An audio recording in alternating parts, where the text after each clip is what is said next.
name is Don Foley. I bring tours by here by this. I say I'm gonna speak for the statue because let me show you how full of shit all of y'all are out here. How many of y'all have done a Black History tour of Washington D.C.? Raise your hand. How many? How many know the history of this statue right here? Raise your hand.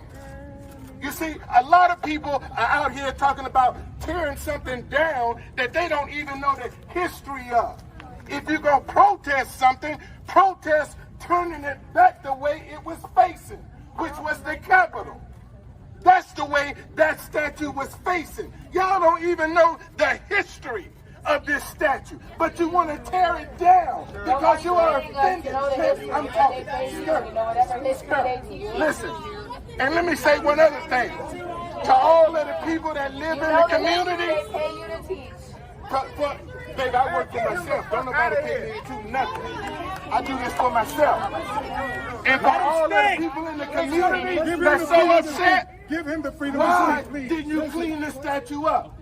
Why haven't you cleaned up around it, community? You so upset and you want to tear it down, but you won't even clean up around it.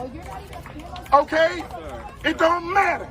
Sorry, there's a panel. We're sorry. Let's go back to the panel. Okay, so we heard from this gentleman. We'd like to take some questions from all of you. Real quick.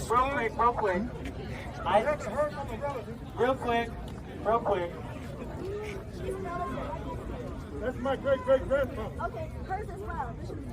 Real quick, I just want to say something. Last time I checked, this was my event, our group's event. It didn't say anybody else.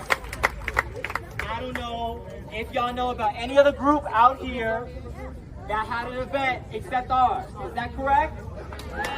Is that correct? The reason why we are having this conversation is not because of old people, not because of the